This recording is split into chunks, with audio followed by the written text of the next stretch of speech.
So good morning, everyone. Good morning, sir. Good Good morning, sir. morning. Good morning, Good sir. morning, sir.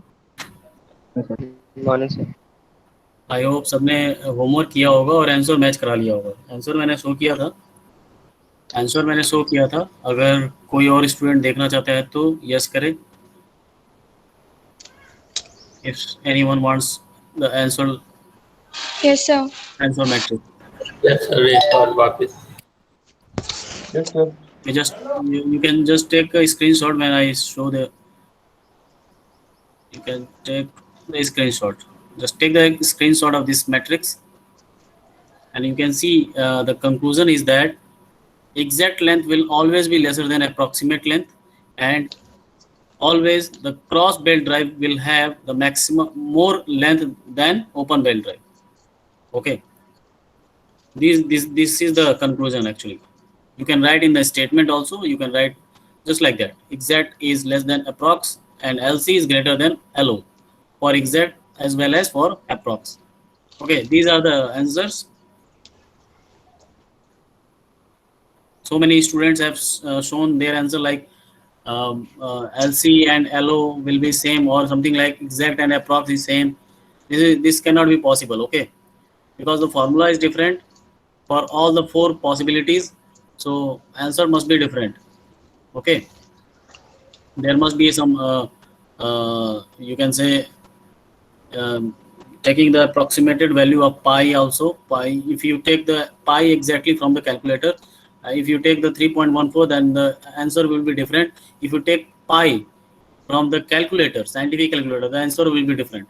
So check it now again अगर जिसके भी answer अगर different आ रहा है. Okay, so let's start with the lecture number 26. uh, we have Yes, sir. already we have already Yes, studied sir. this part and this part. Okay, this was in 24 and this was in 25. Now we are going towards lecture number 26 from derivation of tension ratio for simple belt drive. Right. So I'm going to show the derivation of tension ratio for simple belt drive. I have written for one because this is from the lecture 26. The first topic is derivation of tension ratio of for simple belt drive. Okay, T1. If whenever we are going to write T1, this capital T, so many times the students got confused that it is tension or torque. Okay, whenever it is written in the form of T1 and T2, then it will be tension.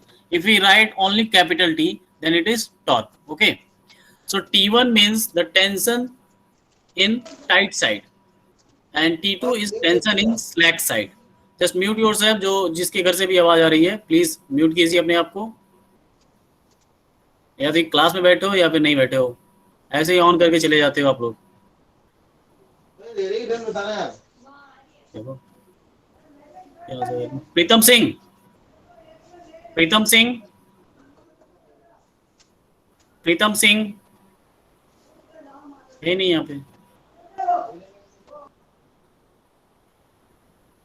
Okay, so T1 is a tension in the tight side and T2 is tension in the slack side. Slack side means loose side, not slack side means there will be a tension but lesser than tight side. Okay, so in with respect to the tight side, it is known as slack side.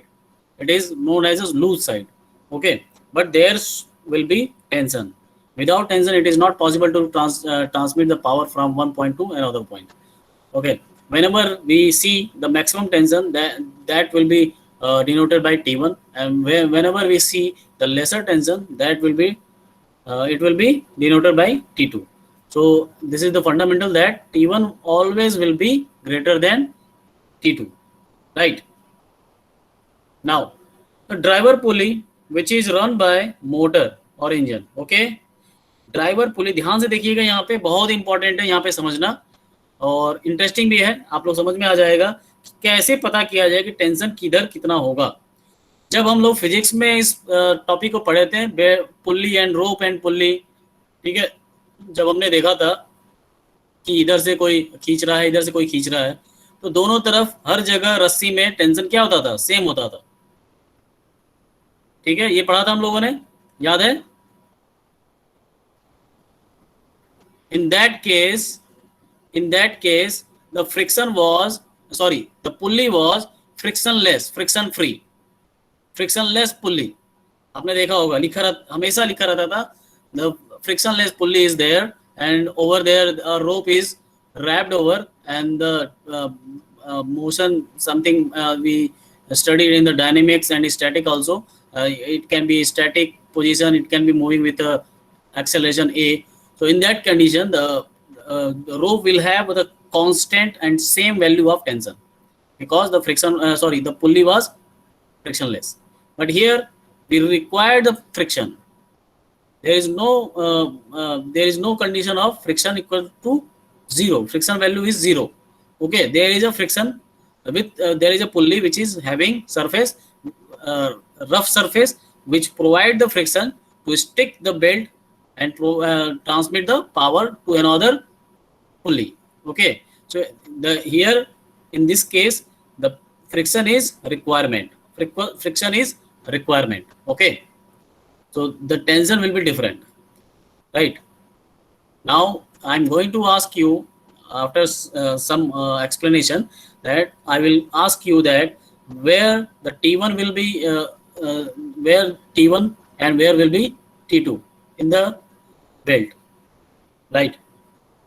So this is driver pulley. The driver pulley is going to run by motor or engine whatever we have installed with this pulley, driver pulley, and driven pulley will run by the motion of the belt. तो ध्यान से यहाँ समझिएगा, पहले क्या था, driven पुली रुका हुआ था, सिर्फ ड्राइवर पुली रोटेट हो रहा था बिकॉज ऑफ मोटर और इंजन. उसके ऊपर जैसे हमने बेल्ट रखा, ये बेल्ट गया और इस पुली को रोटेट कराया है. ये बेल्ट गया इधर और इसको रोटेट करा दिया ऐसे. ठीक है. Now the question is tension will always away from the body. जैसे मैंने टेंशन का डायरेक्शन दिखाया, टेंशन दूर जा रही है, यहाँ पे दूर जा रही है, ये भी दूर जा रही है, ये भी दूर जा रही है. इस पुल्ली की बात करें तो यहां से भी दूर जा रही है. ठीक है. But you have to decide that where should I write T1. But in this part from here to here the tension will be same. Tension will be same. But from here to here the tension will be same. ठीक है. But ये tension और ये tension एक दूसरे से same नहीं है, डिफरेंट है, वैल्यूज डिफरेंट है. आपको बताना है कि कौन सा टाइट साइड होगा, ये टाइट साइड है या फिर ये टाइट साइड है. ठीक है. तो आप लोग बताइए टेंशन किधर ज्यादा होगा, ऊपर या नीचे? नीचे. ऊपर नीचे. कैसे डिसाइड कर रहे हैं? जो भी आंसर दे रहा है please can you please elaborate your answer, describe your answer. Driver pulley है वो जब राइट साइड में घूमेगा तो फर्स्ट राउंड में नीचे साइड पुल्ली राइट साइड में घूमता है बेटा. राइट साइड में कैसे घूमता है पुल्ली, ये बताओ. क्लॉकवाइज या एंटी क्लॉकवाइज घूमेगा ना? हाँ सर वो क्लॉकवाइज घूमेगा. तो सर जब क्लॉकवाइज घूमेगा तब नीचे वाली जो बेल्ट है मतलब उस पर ज्यादा टाइट रहेगा. अच्छा. इधर अगर ज्यादा होता है, देखो टेंशन का डायरेक्शन ही देख रहे हैं आप लोग. टेंशन का डायरेक्शन ऐसे है. ठीक है. अगर ज्यादा होता तो इधर घूमने लगता ना, ये कम होता. देखिए एक डिस्क है, एक बंदा ऐसे इसको खींचना चाह रहा है, एक बंदा ऐसे खींचना चाह रहा है, लेकिन डिस्क किधर घूम रही है? ऐसे घूम रही है ना. टेंशन किधर ज्यादा होगा? Right side. राइट साइड में T1 और T2. ठीक है. डायरेक्शन इसीलिए मैंने दिखाया है कि ये अगर क्लॉकवाइज घूम रहा है तो टेंशन किधर ज्यादा होना चाहिए? इधर ज्यादा होगा. ठीक है. या गलत बोल रहे हूं? पहले आपको ध्यान में ये देना है कि जो रोटेशन हो रहा है पुल्ली का वो किसकी वजह से हो रहा है?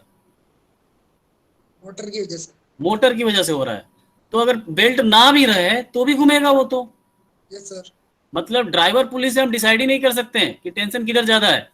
हमको डिसाइड करना है ड्रिवन पुल्ली से, because driven pulley the pulley is rotated because of motion of belt. अब ये ड्रिवन पुल्ली है ऐसे. अब ये ऐसे कोई एक इसको ऐसे खींचना चाह रहा है और एक ऐसे खींचना चाह रहा है. बट पुल्ली कैसे घूम रही है? Clockwise. Okay, so tension will be higher in downward side और upward side. Downward side. Downward side means this will be T1 and this will be T2. Okay, and all from all this row, we can say belt, the tension will be T2. Okay, and this portion will have T1 because we have decided from the driven pulley. So always we have to decide where the tension will be higher is because from the motion of driven pulley, right? Not from the driver pulley, because pulley is rotating because of the motor, not because of belt. Okay, so if we check that this there here will be T2 and here also T2 and here T1 and in this side T1. So always you should decide from the driven pulley. Okay, I think it is comfortable to all.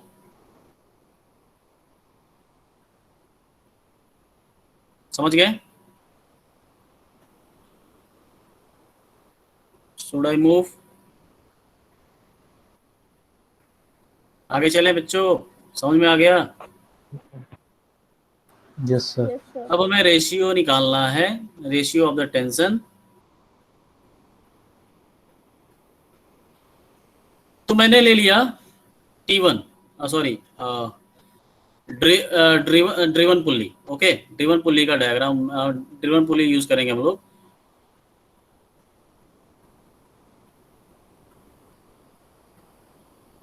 Driven pulley बताइए किधर घूम रहा होगा ये फिर? Clockwise anti clockwise? Direction किधर होगा इसका? डायरेक्शन किधर होगा? T1 ज्यादा है तो इधर घुमा रहा होगा इसको. ठीक है, ड्रिवन पुल्ली है तो. अगर इसके पैरेलल में ही मैं अगर ड्राइवर पुल्ली बना दूं तो ड्राइवर पुल्ली किधर घूम रहा होगा? अगर ओपन बेल्ट ड्राइव है तो वो भी क्लॉकवाइज घूम रहा होगा. तो अगर मैं पूछूं अब इसमें जो दो टेंशन होंगे, इधर T1 होगा या इधर T1 होगा? T1 इधर किस में किधर होगा? ये ड्राइवर पुल्ली अगर तो T1 किधर होगा? Right side.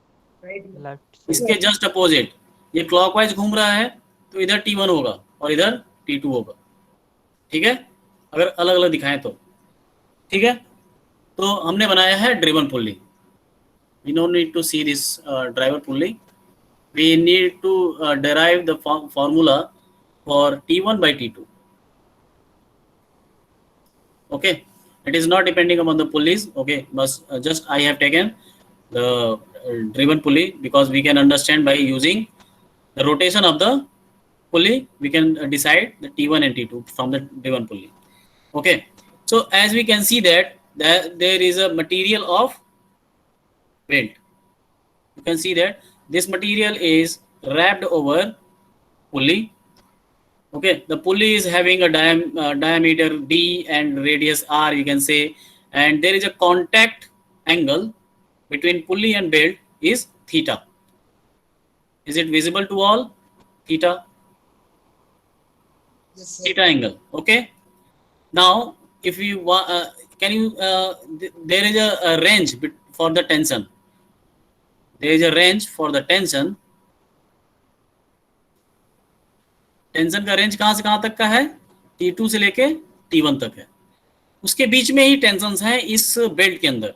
मतलब मैं यहां से T2 स्टार्ट करूं A पॉइंट से, तो T2 बढ़ते बढ़ते कितना बढ़ जा रहा है? T1 तक. A से B तक जाने में टेंशन कितना कहां तक पहुंच गया? T1 तक. मतलब जो टेंशन है वो वेरिएबल है फ्रॉम A टू B, या फिर ये कह सकते हैं जीरो एंगल से लेके थीटा एंगल तक. Right. It means that the tension is the function of angle theta.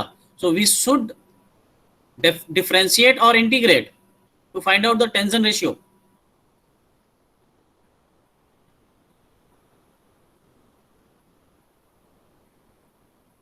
Differentiate कब करते हैं? डिफरेंशिएट तब करते हैं जब हमको मैक्सिमम वैल्यू निकालनी होती है. ठीक है, और इंटीग्रेशन तब करते हैं जब हमें बीच का कोई वैल्यू पता हो, छोटी सी वैल्यू पता हो, और उससे हमको थ्रू आउट द लेंथ हमको पता करना हो, तो थ्रू आउट द लेंथ हमको पता करना है T2 से लेकर T1 के बीच में या 0 से लेकर थीटा के बीच में, ठीक है। So we should do integration, right? So I have taken a small strip of the belt, this is small strip MN, with the angle of d theta, okay, and making it enlarged. We can see that we can divide this angle in two halves, d theta by 2, d theta by 2, okay. And we know that whenever we pull any object downwards, then there will be a normal force, okay, provided by the pulley to the belt here, ठीक है। Pulley नीचे क्यों नहीं जा रही है? Because it is providing a normal force on the belt in upward direction, तभी तो नीचे नहीं जा रही है पुल्ली। एम आई राइट और नॉट? कोई तो बैलेंस कर रहा होगा ना, otherwise because of the tension the pulley will move downwards, okay.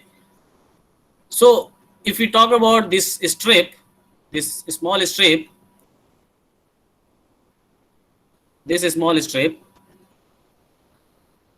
there is a we need to draw the free body diagram of the small strip. Free body diagram means the diagram which shows all the forces applied on the body.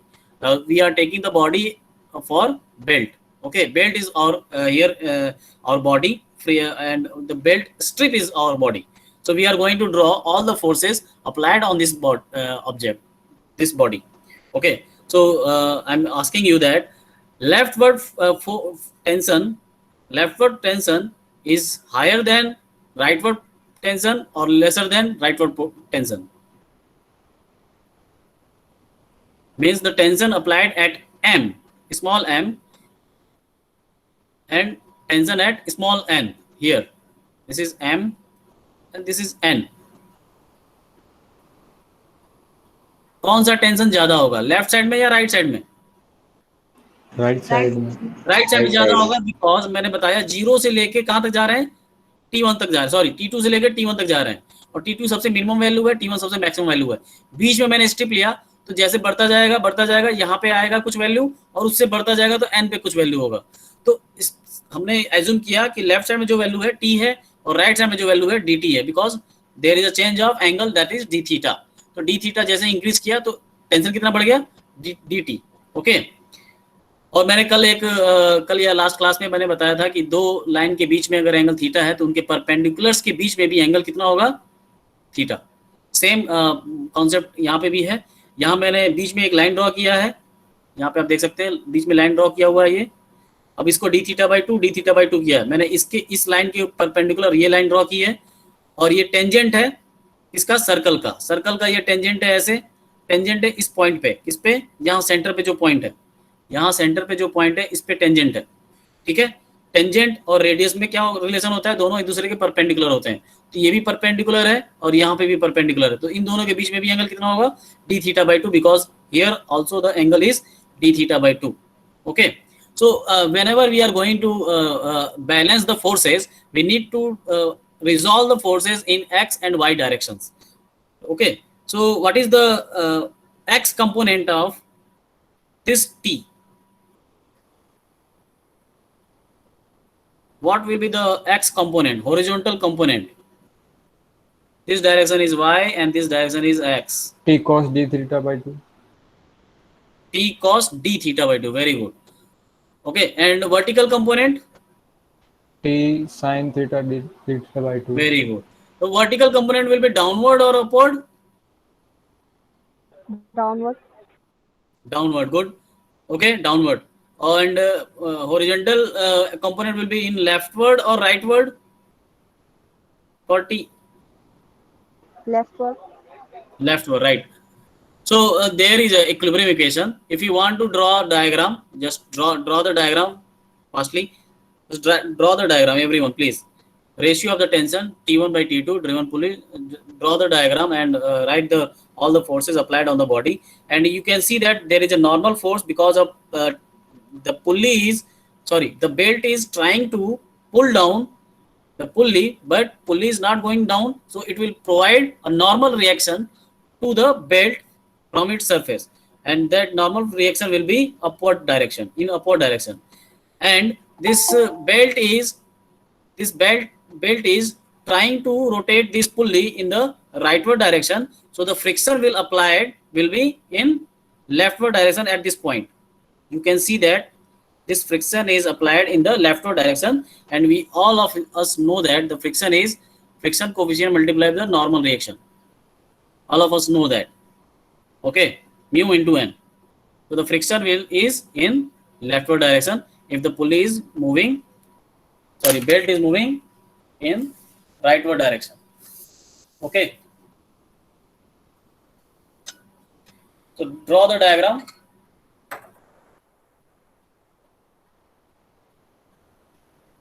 When you have done, please let me know. Sir pulley के अंदर sir normal force लग रही है तो gravitational force क्यों नहीं लग रही? Gravitational force नहीं लग रही है because we are assuming that there is all these components are having mass, means negligible mass. Assuming that, how can you say that this is in vertical position? तो Vertical फिर position sir नहीं है ना? कहाँ vertical- हमने तो फिर normal force भी सर नॉर्मली लगती है सरफेस पे, तो फिर बाद में अगर ये वर्टिकली नहीं है तो फिर हॉरिजॉन्टली नहीं नॉर्मल है तो लगती है? फिर नॉर्मल हमेशा ऊपर लगती है क्या?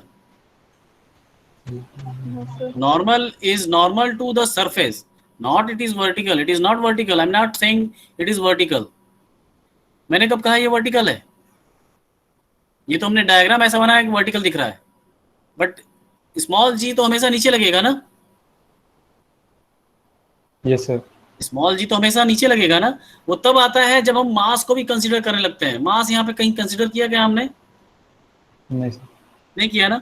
तो मास को अभी नेग्लिजिबल मान रहे हैं। जब मास आएगा, mg आएगा, तो उसके साथ भी n के साथ mg आ जाएगा। अगर वर्टिकल हमारा बेल्ट और पुली ऐसे हम बार बार दिखा रहा था मैं, तो अभी इसमें तो कहीं नॉर्मल जी कहीं लग ही नहीं रहा है। जी लग रहा है तो हर पार्ट पे लग रहा है, तो हर जगह लग रहा है, तो कैंसिल आउट करेगा किसी ना किसी चीज को। Yes sir. सर फ्रिक्शन की डायरेक्शन कैसे डिसाइड करी सर? फ्रिक्शन की डायरेक्शन डिसाइड ऐसे किया, जैसे देखिए ये पुली दिख रहा है आपको, ये वाला, यस ये वाला सर। दिख रहा है। एक second, 1 second please.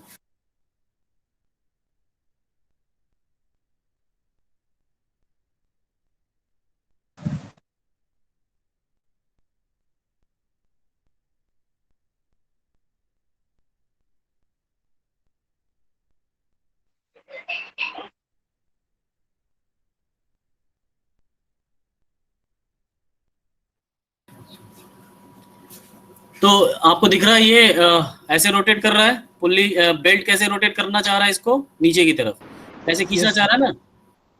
Yes sir. तो टेंडेंसी ऑफ मोशन किधर है? इस साइड में है, तो फ्रिक्शन Yes, किधर sir. लगेगा? पीछे लगेगा। फ्रिक्शन अपोजिट डायरेक्शन में लगता है ना मोशन के, या मोशन टेंडेंसी के? Yes sir. ठीक है। Okay, I think all of you have drawn the diagram. So moving forwards, we are going to resolve these forces. Friction opposite लगेगा तो टेंशन में कोई लेस मतलब कुछ कम होगा सर टेंशन का force?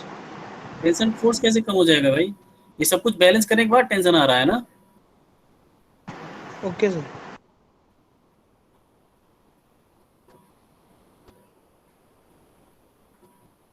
Resolving all the forces, कुछ student ने बताया था कि ये कैसे हो जाएगा, T cos D theta by 2, T cos D theta by 2, and vertical downward is t sin d theta by 2, and the same way the t plus dt will all have components in rightward direction and one is in downward direction. In the same way, t plus dt sin d theta by 2, t plus dt cos d theta by 2। अब ये सबको समझ में आता है, और उस point की बात कर रहे हैं हम लोग, और उस पर एक नॉर्मल रिएक्शन लग रहा था ऊपर, और एक फ्रिक्शन लग रहा था μn पे, μ1 friction force, mu into n। So all these forces are applied on this particular point, okay, on this strip. This particular point is known as center of mass or center of gravity, okay. And this particular point at the instant is not in a relative motion with respect to belt or pulley. So this point can be assumed as at equilibrium condition. Okay, it is not sliding over the pulley, so it will have instantaneous equilibrium condition.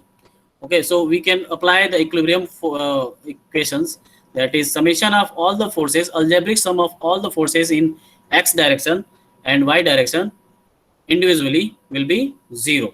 Okay, algebraic sum मतलब left को अगर negative लेते हो तो right को positive लेना पड़ेगा, upward को पॉजिटिव लेते हो तो डाउनवर्ड को नेगेटिव लेना पड़ेगा with sign convention, proper sign convention. So how many forces are there? There are 1, 2, 3, 4, 5 and 6 forces. How many forces are in vertical directions, y directions? 2. 3 है. देखिए normal t plus d t sine d theta by 2 और t sine d theta by 2. Yes sir. 3 है ना. और total horizontal forces कितने हैं?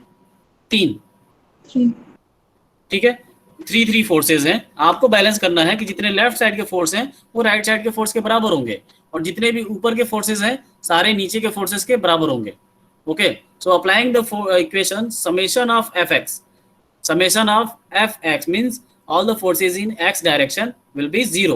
So the t cost, I have drawn this diagram here also. You can see that this free body diagram, resolved forces, summation of forces t cos d theta by 2, we are taking positive, or we can say left side forces I am writing plus left side force एक और कौन सा है? mu n. Okay, दोनों को जोड़ा किसके बराबर रख देंगे? जितने भी राइट साइड के फोर्सेज हैं. राइट साइड में कौन कौन से फोर्सेस हैं? सिर्फ एक फोर्स है ये, इसके बराबर कर दिया हमने. सही है, सही है. Yes sir. मैं ऐसे भी लिख सकता हूँ ना, right side force minus left side force equals to 0, that is r equals to l. वैसे किया मैंने, या फिर l equals to r. Okay, so from this equation we can write, if we x open this brackets and multiply with the all the terms, we will get t cos d theta by 2 in the left side also and right side also. That will be cancelled out and even we have dt cos d theta by 2. And since this d theta is very small and so the d theta by 2 will also very small, and hence cos d theta by 2 tends to 1. Okay, whenever d theta by 2 tends to 0, then cos 0 will be 1. And in this case mu n will be dt from the here. So this is equation number 1. अभी यहाँ पे किसी को नहीं समझ में आया पूछिए, किसको नहीं समझ में आया पूछ सकते हैं. आ गया? नहीं बोल रहे हैं तो मतलब आ गया होगा. ठीक है, ऐसा मैं मान जाऊं. Summation of f y, f y में क्या क्या है देखिए. ऊपर कौन है? एन. नीचे कौन कौन है? साइन वाले हैं. Yes sir. ठीक है, n equals to this sine terms. So n equals to t plus dt sine d theta by 2 plus t sine d theta by 2. Okay, since d theta by 2 is very small, तो sine d theta by 2 will be the angle which is consisting sin theta equals to theta if theta tends to 0 होता है ना. sin theta will be equals to theta. ठीक है, theta की value बराबर हो जाएगा. अब थीटा चाहे 0 हो तो ये भी 0 हो जाएगा. ठीक है, जब थीटा टेंड्स टू 0 होगा तो. सो sin d theta by 2 will be d theta by 2. ठीक है, तो अगर d थीटा बाई 2 बहुत छोटा है तो उसके साथ एक और डिफरेंशियल पार्ट को मल्टीप्लाई करेंगे, वो क्या हो जाएगा? 0 हो जाएगा. छोटे पार्ट को और भी छोटे चीज से मल्टीप्लाई करोगे तो वो और भी 0 की तरफ टेंड करेगा. ठीक है, अब जैसे ही हमने इस ब्रैकेट को ओपन किया और टर्म्स को मल्टीप्लाई किया, सारे टर्म से मल्टीप्लाई किया, we are getting these terms. T d theta by 2, sine d theta by 2 को क्या लिख दिया? D theta by 2. यहाँ पे भी डी थीटा बाई 2.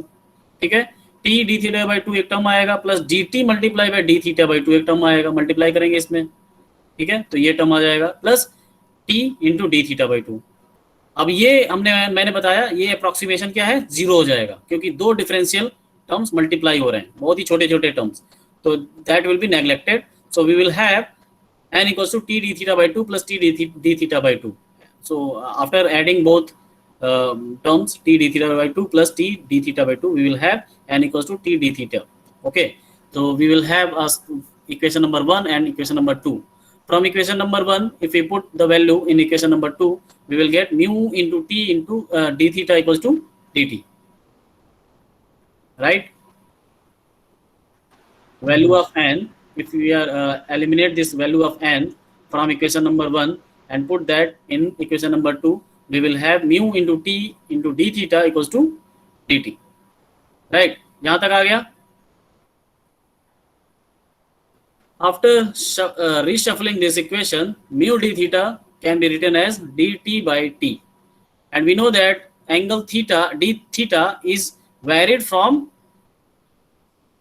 कहाँ से कहाँ तक वेरी कर रहा है, 0 से थीटा, और एंगल सॉरी टेंशन T2 से T1, ठीक है। तो एंगल को हमने कर दिया 0 से थीटा, टेंशन को कर दिया T2 से T1।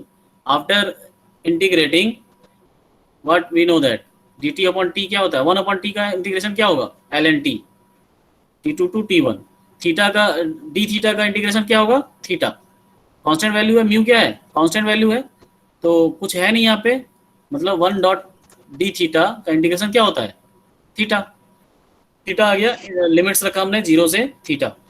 ln t1 minus ln t2 we can write mu into theta, ln t1 by t2 के we can write from log formulas ln a minus b, ln a minus ln b is ln a by b, so we can write ln t1 upon t2. ln is natural log, I think all of you know that natural log means log of base e, log of base e, natural log, that is equals to mu theta.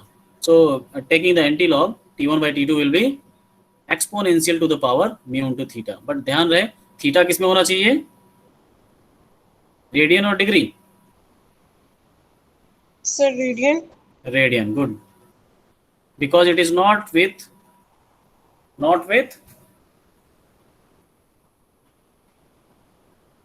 it is not trigonometric function. Okay, the ratio of tension for the V belt drive, so you have to remember this formula. Okay, T1 by T2, this is the ratio of tension,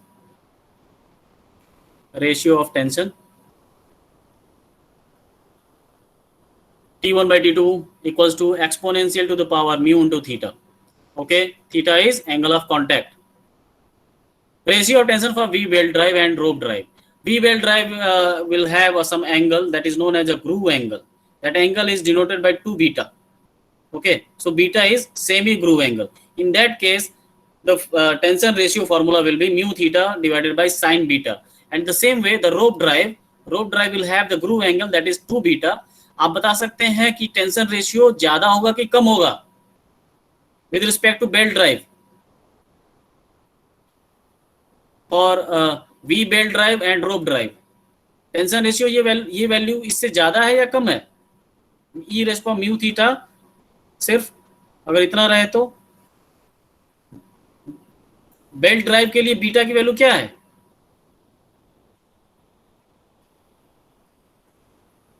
belt drive के लिए beta की value क्या है, ई mu theta,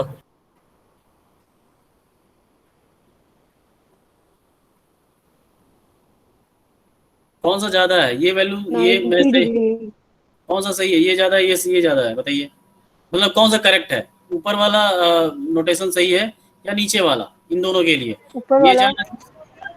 ज्यादा, ऊपर वाला सही है, Yes, sir.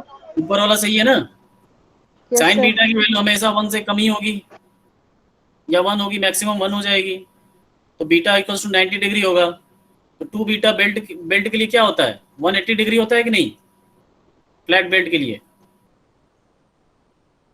ये क्रॉस सेक्शन है बेल्ट का, तो 180 डिग्री पे ही तो होता है, ठीक है, तो beta equals to 90 degree for flat belt, तो ये फॉर्मूला we can convert into the for belt drive also.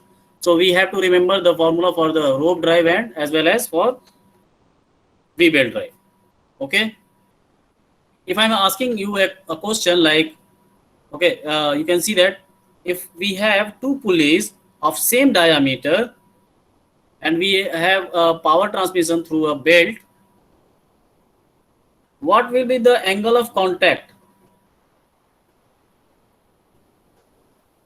Theta क्या लेंगे? क्वेश्चन में गिवन नहीं होगा थीटा, आपको बताना होगा इसे. You will have a length, center distance length L.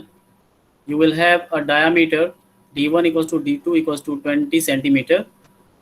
Okay. So what will be the angle of contact for this? कितना होगा? प्रियल बताओ. Priyal Jain. Sir 0 degree. 0 sir degree 90 degree. 180 degree होगा. एंगल ऑफ कॉन्टैक्ट ये होता है ना. Yes sir 180 degree. चलिए power formula in belt drive. Power formula in belt drive. Power formula मैंने बहुत बार डिस्कस भी कर लिया, but in the case of belt drive let's check. T1 is tension in tight side and T2 is tension in slack side. Okay, so I have asked once again previously, but I am asking you that this is driver or driven? This pulley is driver or driven? Driven. Driver. Driver. See the diagram carefully and then answer. Sir, driven. Driven sir, driven. Driven. Very good, driven. Not driver. T1 जिस इस side में है और rotation हो रहा है इसी side में. Okay. So here driver is there, driver in this side, so T2 will be in upward side and T1 will be in downward side because this is driven and driven is rotating in this direction, so it is rotating and rotated by T1 because T1 is more than T2. Okay, the power is transmitting from this point to this point. The power will be same if there is no loss we are considering. If there is no loss, we are considering that, we are assuming that there is no loss because of the contact, because of friction, because of so many environmental condition, there is no loss of power. But that there is a change of velocities, omega 1 to omega 2. That's why we are using the power transmission to transmit the power from 1 to 2 and at a different speed. Okay. So the power will be work done per second, right? किसी का mute unmute हो गया, please mute कीजिए उसको. Work done equals to force multiplied by perpendicular distance. We all know that. Work done is force multiplied by perpendicular distance. These are the forces T1 multiplied by T2. Okay. T1 multiplied by T2. First force T1 is trying to rotate the pulley in. First force is trying to rotate the pulley in anti-clockwise direction, and second force is trying to rotate the pulley in clockwise direction. But the pulley is rotating in.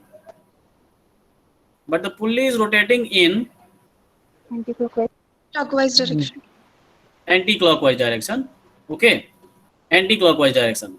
It means the torque provided by these forces, the torque provided by T1 is more than torque provided by T2 because we are considering with the rotation. Okay, we are talking about rotation, right? Rotation की बात कर रहे हैं यहाँ पे, linear motion हो नहीं रहा है तो टॉर्क की बात करेंगे, फिर सिर्फ फोर्स की बात नहीं करेंगे. फोर्स की बात सिर्फ करते हैं जब लीनियर मोशन होता, लेकिन अब यहाँ पे रोटेशन हो रहा है, so we should talk about torque. Okay, so the torque provided by T1 will be T1 multiplied by perpendicular distance. The torque provided by T2 will be T2 multiplied by perpendicular distance. So the resultant torque will be because rotating in the anti-clockwise direction. So कौन सा ज्यादा होगा? ये. तो इसका value minus दूसरे वाले का value T2 minus T2 into TR. So T1 minus T2 into R is the resultant torque. Okay, and this torque can be termed as a work done for the rotation motion. Okay, this work done will be will have the value of torque T1 minus T2 into R, and power is T into omega. We know that T equals to omega because we have write 2 pi nt by 60 so many times. 2 pi n by 60 is known as omega. Okay, so this is torque. We have the torque value is T1 minus T2 into R and multiply by omega. Whatever we are going to take omega for driver pulley, so we should take omega 1, but in that case the torque will be T1 minus T2 into R1, right? If you take omega 2, then torque will be T1 minus T2 into R2. Okay, and we can write the formula for in the terms of force into velocity. This is the force कितना है? एक तो T1 लग रहा है और एक T2 लग रहा है, ठीक है, फोर्स भी लग रहा है, तो फोर्स के टर्म में भी हम लोग ये निकाल सकते हैं कि फोर्स कितना आएगा, ठीक है, in terms of velocity, belt velocity. Okay, so moving forward, I have explained everything, but I am going to write in a proper way. The power will be T1 minus T2 into R into omega, and this R omega क्या होता है? Belt की velocity होती है, और T1 minus T2 we can say that it is a resultant force F. Okay, F into VB, right? The power will be T1 minus T2 into R multiplied by T2 pi n by 60. We can write in the form of RPM. Okay, and T1 minus T2 multiplied by R is capital T, that is torque. Okay, but if we have the velocity of driver pulley, so we should write driver pulley velocity. If we have the torque of driver pulley, then we should write driver torque. Okay, so for power will be 2 pi n dr into T dr divided by 60, or 2 pi n dn into T dn divided by 60. Okay, so T dr की value क्या होगी? देखिए, T dr torque eight driver pulley T1 minus T2 multiply by R dr. R dr मतलब driver पुली का radius, T dr मतलब torque of driven pulley, that is T1 minus T2 into R dr. ठीक है, torque की value कहीं given नहीं होगी, ज्यादातर आपके पास सिर्फ टेंशन की वैल्यू पता होनी चाहिए और रेडियस की वैल्यू पता होनी चाहिए to find out the value of power. So this is all about the power transmitted from a flat belt drive. So we have two formulas. One is T1 by T2 equals to e raised to mu theta, and second one is the power T1 minus T2 R into omega, and this R omega can be R1 omega 1, or we can say R2 into omega 2. आई बात समझ में? I need yes or no? Yes, sir. Yes. Yes, Fine. sir. This page has been posted here twice, so you can neglect this page. Now I want to brief this topic, centrifugal tension. कुछ student ने बोला था कि mg क्यों नहीं लग रहा है, ठीक है, mg की बात नहीं करेंगे, बट जब भी मास होगा, कुछ मास होगा बेल्ट के पास, ये तो सबको पता है, ठीक है, तो उस मास की वजह से आपको पता है जब भी कोई बॉडी रोटेट होती है तो उस पर कौन सा फोर्स आता है? Centrifugal force. सेंट्रीफ्यूगल फोर्स आता है, और सेंट्रीफ्यूगल फोर्स किस साइड में होता है? Away from the body, away from the body. Away from the body. जब भी सपोज मैं किसी थ्रेड में किसी पीस ऑफ स्टोन को बांध के घुमाता हूँ अपने हाथ से, ठीक है, तो आप अज्यूम कीजिए क्या होता है, आपके हाथ पे क्या लगता है? टेंशन लगता है कि नहीं?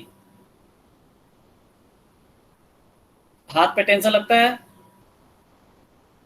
Yes, sir. वो टेंशन किसकी वजह से है? सेंट्रीफ्यूगल टेंशन की वजह से. सेंट्रीफ्यूगल टेंशन क्या चाहता है? स्टोन को बाहर फेंकना, बट हम उसको खींच रहे हैं तो एक टेंशन दे रहे हैं, तो टेंशन उसको बैलेंस कर रखा है. जैसे ही अगर किसी ने हाइपोथेटिकली अगर बीच में से रस्सी को काट दिया तो स्टोन कहाँ जाएगा? टेंजेंशियली मूव कर जाएगा. अगर वो स्टोन यहाँ पे ऐसे मूव कर रहा था, ऐसे इस सर्कुलर पाथ में मोशन कर रहा था, और किसी ने इस थ्रेड को कट कर दिया, तो टेंजेंशियली ये मूव कर जाएगा away from the centre. Okay, that is because of two motion, two forces. one is in this direction and second one is in a circular direction. So the resultant will be in between them. Okay, so the tensile force generated into the bed due to centrifugal force, and this centrifugal force is due to circular motion. When the belt is moving with a velocity Vb, that is r1 omega 1, we can write, and r2 omega 2. And here we are assuming that slipping is 0. Okay, slipping is 0. The tension is added to both the tensions. हमको पता था कि T1 भी लगता है और T2 भी लगता है, लेकिन जब हम कंसीडर करेंगे TC को, सेंट्रीफ्यूगल टेंशन इस बेल्ट पे पूरी तरह से ऊपर की तरफ लगेगा. ठीक है, तो इसको बैलेंस करने के लिए हमें पता चलेगा कि बेल्ट में टेंशन आ गया है. सपोज ये पहले टेंशन नहीं था, अब कोई और आके ऊपर से खींचने लगा. ठीक है, तो यहाँ पे टेंशन बढ़ जाएगा कि नहीं? जो टेंशन पहले से थे T1 और T2, अब वो टेंशन बढ़ जाएंगे. कितने बढ़ जाएंगे? T1 प्लस TC और इधर T2 प्लस TC. मतलब T1 becomes T1 plus TC and T2 becomes T2 plus TC. I'm not equating them. I'm just suggesting that T1 will become T1 plus TC. T1 जो पहले था वही है, plus उसमें जुड़ जाएगा TC. T2 पहले भी वही था जो है, अब उसमें जुड़ जाएगा TC. ठीक है, so we have to find out this value of TC. Before that, we need to understand when this TC, how can we write the tension ratio? So where TC is find out to be mv square. What is m? M is not the mass of the belt, it is the mass of the belt per unit length, because we know that the TC, centrifugal force, is the unit will have Newton. Okay. Okay.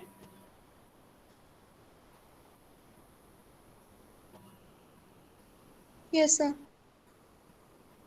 Tension is having a unit of Newton. So this centrifugal tension will have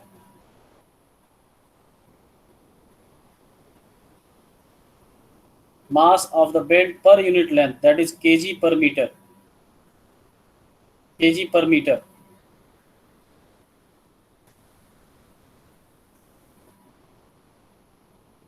Okay, so the centrifugal tension will come out to be Newton per meter, right?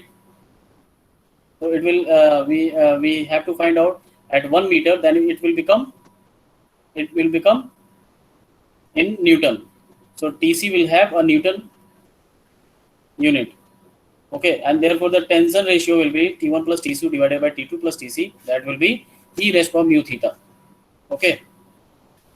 So I'm asking you that if centrifugal tension will be there, then what will be the power? Power will change or power will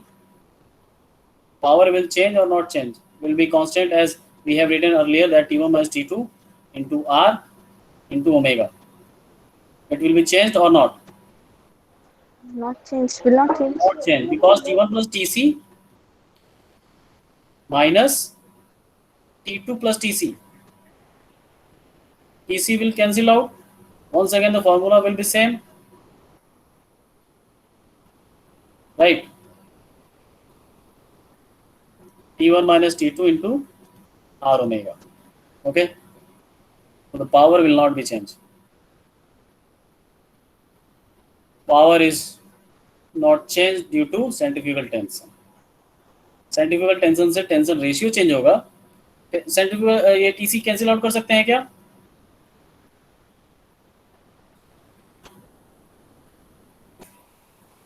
हो सकता है क्या? No, sir. No sir. No, नहीं हो सकता ना. Multiply होता तो होता, ये तो ऐड हो रहा है. ठीक है, जैसे 2 अगर मैं 3/2 लिखूं और दोनों में ऊपर 1 जोड़ दूं तो 3/2 के बराबर होगा क्या? नहीं. So the ratio will be changed, but power will not be changed because of centrifugal tension.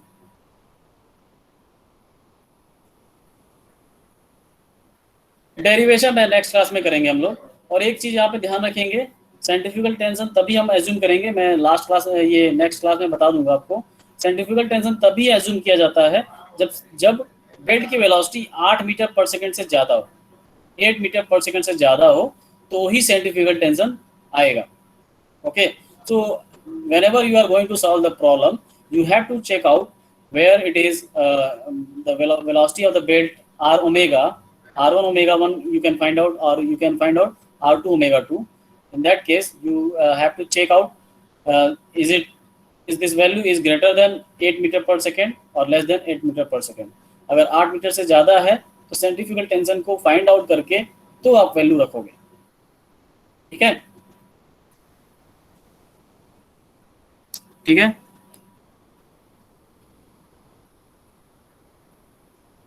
ये भी डेरिवेशन भी कर सकते हैं, काफ़ी आसान सा है, वैसा ही है जैसा हमने किया था। टॉपिक ये कवर कर लेते हैं जल्दी से ताकि ये यूनिट ख़त्म हो और न्यूमेरिकल पे फोकस करें हम लोग। बहुत ही आसान सा है। टीसी अप्लाई हो रहा था ऊपर, सॉरी सेंट्रीफ्यूगल फोर्स ऊपर अप्लाई हो रहा है और टीसी दोनों तरफ बैलेंस कर रहा है टी1 के साथ जुड़ के। बट अभी टी1 और टी2 हम लोग नहीं देख रहे हैं, सिर्फ रोटेट करा रहे हैं बेल्ट को, तो सेंट्रीफ्यूगल फोर्स आ रहा है ऊपर और टीसी उसको बैलेंस कर रहा है, ठीक है? तो टीसी का भी हम लोग 2 कंपोनेंट ले सकते हैं कि नहीं? टीसी का 2 कंपोनेंट होगा, TC cos D theta by 2, TC cos D theta by 2, left और राइट साइड दोनों कैंसिल आउट हो जाएंगे। तो समेशन ऑफ एफ एक्स वाला जो इक्वेशन था वो नॉट यूज होगा, यूज नहीं उसका, क्योंकि दोनों एक दूसरे कैंसिल कर रहे हैं। तो एफ सी किसके बराबर हो जाएगा? TC sine d theta by 2 और TC sine d theta by 2 के बराबर हो जाएगा, ठीक है? तो इन दोनों को बराबर रखेंगे और m क्या है? मास पर unit length. So mass of the small strip is, ये स्मॉल स्ट्रिप जो हमने लिया था इसकी वैल्यू कितनी होगी? एक मीटर में मास कितना है? m है। 1 मीटर में मास कितना है? m है। तो इस स्ट्रिप की लेंथ कितनी है? हमने ये रेडियस लिया है r और एंगल कितना है? Theta, sorry d theta. तो स्ट्रिप का लेंथ कितना है? r d theta. तो मास कितना हो जाएगा? m into r d theta, right, total mass. तभी तो सेंट्रीफ्यूगल फोर्स निकाल पाएंगे। Mass multiply by m v square by r, that is the centrifugal force, m v square by r, ठीक है? तो मास कितना है स्ट्रिप का? m into r into d theta. Length of the strip is r d theta. Summation of f y equals to 0। दोनों force को add करके equals to किसके बराबर कर देंगे? सेंट्रीफ्यूगल फोर्स के बराबर। सेंट्रीफ्यूगल फोर्स हमने निकाल लिया है m into velocity divided velocity square by r। So the leftward forces are 2tc sin d theta by 2. d theta is very small, so it can be replaced by d theta by 2. sin d theta by 2 can be replaced by d theta by 2.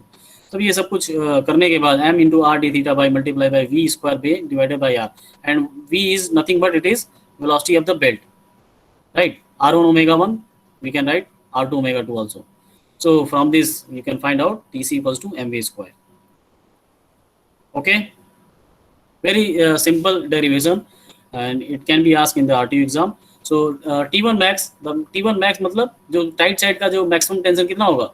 इससे ज़्यादा नहीं हो सकता T1 से और T1 plus TC से। अगर centrifugal tension है तो T1 प्लस TC होगा, और नहीं है तो मैक्सिमम कितना टेंशन होगा? T1. Okay, so we can write it T1 max upon T2 max equals to E exponential to the power mu theta. The formula of the tension ratio will become exponential to the power mu theta, but it is T1 plus TC divided by T2 plus TC. Right? So बहुत ही simple सा derivation था ये, तो आप लोग फिर से इसको देख सकते हो, so that we can move for the next topic. That is, in the next class we will move for the next topic, which is maximum tension for design of belt and condition for the maximum power in the next class.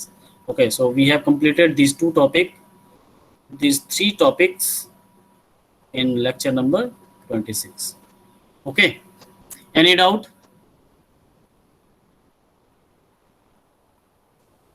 Any doubt, please? So no doubt.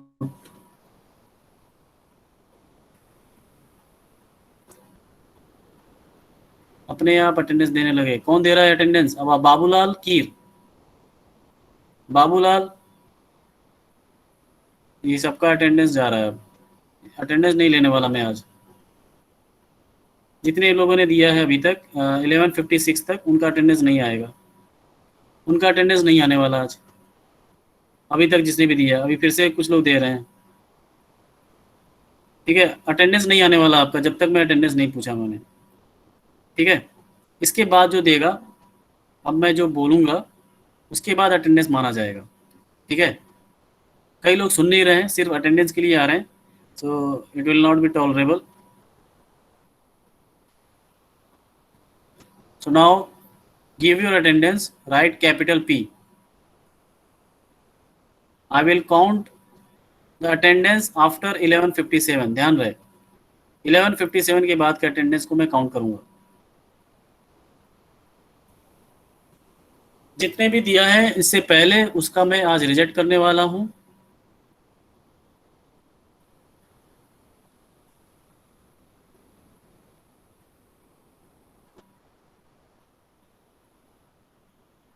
Babulal Keer, Babulal yes sir. Attendance किस basis पे दी हो तुम attendance? पहले किसने बोला था? Sir पहले भी बच्चों ने दिया था इसलिए सॉरी अच्छा सर। ठीक है, बच्चों ने दिया। चलो बताओ सेंट्रीफ्यूगल टेंशन क्या है? बच्चों ने तो बता दिया सेंट्रीफ्यूगल टेंशन, तुम बताओ क्या होता है? Sorry sir. बताओ, मैं पूछ रहा हूँ, सॉरी क्या? सेंट्रीफ्यूगल टेंशन बताओ क्या होता है? अपना नोट्स शेयर करो। चलो, अभी आपने डेरिवेशन किया है टेंशन रेशियो का, ठीक है, उसका डेरिवेशन शो करो मुझे। चलो बाबूलाल। सर लेक्चर के बाद में वो वापस नोट्स बनाऊंगा सर।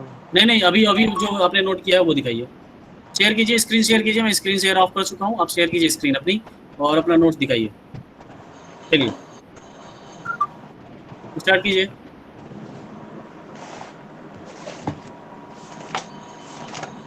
नोट्स दिखाइए आज का मुझे। सर आज वाला नहीं, पहले वाला है। आज का बेटा, आज का नहीं दिखाओगे अभी तो आज अगली क्लास से तुम नहीं बैठोगे इस क्लास में। Sorry sir. नहीं सॉरी क्या होता है? सर सॉरी क्या होता है? तुम क्लास में बैठ नहीं रहे हो, अटेंडेंस दिए जा रहे हो। सर वो पहले बच्चों ने से प्रेजेंट लिखा जैसे मैंने वो सब छोड़ो, ठीक है कोई बात नहीं, प्रेजेंट दे दिया। नोट्स कहाँ है? नोट्स पे ध्यान नहीं है, प्रेजेंट पे ध्यान है, बच्चों ने दिया कि नहीं दिया। Sorry sir. अरे यार बेटा सॉरी क्या बोल रहे हो यार बार बार? उसके बाद भी कई लोगों ने दिया, उसका भी नाम मैं बोलता हूँ। वो जाएंगे कुएं में कूदेंगे, तुम भी कूद जाओगे। नहीं सॉरी सर। सौरभ यादव कौन है? 11:28 पे आपने अटेंडेंस दिया, कौन है ये? कौन है ये? सौरभ यादव 11:28 पे देके भाग गया है। उसके बाद रिया 11:45। रिया कौन है? रिया। सत्यम सिंह, ये सब भाग गए हैं अटेंडेंस देके। सत्यम सिंह, विशाल भगत, विशाल नहीं है। अंकित सिंह नहीं है। सूरज कुमार शर्मा नहीं है। विनोद कुमार शर्मा नहीं है। Naveen Sharma. Yes sir. Vinod attendance कैसे दी बेटा? 11:45 पे पढ़ नहीं रहे हो क्या? नहीं सर, पढ़ रहा था। 11:45 में मैं लेक्चर दे रहा हूँ, तुम अटेंडेंस दे रहे हो इधर। नहीं ये सर 45 बाद में देते हैं, आपने कहा था 45 किसने बोला और था? ज्यादा कब बोला था मैंने? कौन सी वीडियो में बोला है? पहले किस बोला वीडियो था में आपने बोला 45 11:45 पे पे दे अटेंडेंस देना। देना है? किसने बोला है? मुझे दिखाओ कहाँ पे बोला है मैंने, कब बोला है? रिकॉर्ड वीडियो दिखाओ मुझे। चलो वीडियो ओपन करो, कहाँ बोला मैंने? ये सारे सबके अटेंडेंस मैं काटूंगा भी पीछे, टाइम देखूंगा मैं अब, जिसने भी 11:45 पे दिया attendance. And Priyanka yes sir. Attendance क्यों दिया तुमने 11:45 पे? क्योंकि सारे सर दे रहे मेरा हैं नेटवर्क इशू की वजह से बार बार, इसलिए आज दे दिया। तो इसलिए जल्दी दे दिया, लास्ट में दे देती। अच्छा सबसे पहली बात, अगर नेटवर्क इशू है या नहीं है ये एक्सक्यूज नहीं चलेगा बार बार। ये नेटवर्क इशू से मैं परेशान हो चुका हूँ।